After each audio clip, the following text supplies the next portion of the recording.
ত্রয়োদশ জাতীয় সংসদ নির্বাচনকে সামনে রেখে শেষ হয়েছে নির্বাচনী প্রচারণা। রাজধানীসহ দেশের বিভিন্ন জেলা ও উপজেলায় গণসংযোগ, পথসভা, মিছিল ও নির্বাচনী সভার মধ্য দিয়ে প্রার্থীরা ভোটারদের কাছে পৌঁছাতে শেষ মুহূর্ত পর্যন্ত সর্বোচ্চ চেষ্টা চালিয়েছেন।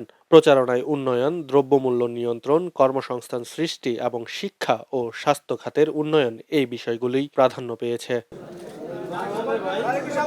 12 ফেব্রুয়ারি বৃহস্পতিবার ত্রয়োদশ জাতীয় সংসদ নির্বাচন ও গণভোট অনুষ্ঠিত হবে। সেদিন সকাল 7:30 থেকে বিকাল 4:30 পর্যন্ত সারা দেশে 299টি সংসদীয় আসনে একযোগে স্বচ্ছ ব্যালট বক্সে ব্যালট পেপারের মাধ্যমে ভোট গ্রহণ করা হবে। গত 22 জানুয়ারি শুরু হওয়া এই নির্বাচনী প্রচার ভোট গ্রহণের 48 ঘণ্টা আগেই আজ সকাল 7:30টায় সম্পন্ন হয়েছে। সারা দেশের 299টি সংসদীয় আসনে মোট 42,779টি ভোট কেন্দ্রে 2,47,482টি ভোট কক্ষ থাকবে। সম্প্রতি জামায়াতে ইসলামীর প্রার্থীর মৃত্যুতে শেরপুর 3 আসনে ত্রয়োদশ জাতীয় সংসদ নির্বাচন বাতিল করেছে ইসি। এ কারণে এই আসনটি বাদে 299টি সংসদীয় আসনে একযোগে ত্রয়োদশ জাতীয় সংসদ নির্বাচন অনুষ্ঠিত হতে যাচ্ছে। ত্রয়োদশ জাতীয় সংসদ নির্বাচনে মোট 51টি রাজনৈতিক দল অংশগ্রহণ করছে। নির্বাচনে মোট প্রার্থী 2034 জন, এর মধ্যে স্বতন্ত্র প্রার্থী 275 জন। রাজনৈতিক দলগুলোর মধ্যে সবচেয়ে বেশি প্রার্থী দিয়েছে বিএনপি।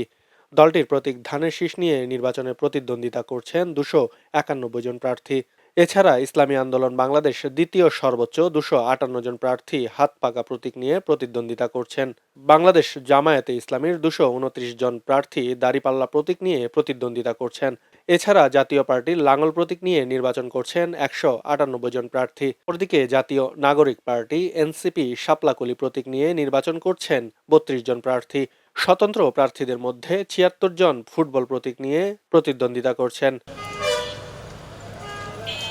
প্রচারণায় প্রার্থীদের ব্যস্ততা আর প্রতিশ্রুতির ভিড়ে এখন ভোটারদের দিকেই তাকিয়ে পুরো দেশ। অবাধ, সুষ্ঠু ও গ্রহণযোগ্য নির্বাচনের প্রত্যাশায় অপেক্ষা করছে জনগণ। কে পাবে তাদের রায়, সেটির চূড়ান্ত সিদ্ধান্ত আসবে ভোটের দিন। আব্দুল্লাহ আল বাকি, খবরের কাগজ। এলো খবরের কাগজ, নিখাত, নির্ভীক, নিরপেক্ষ।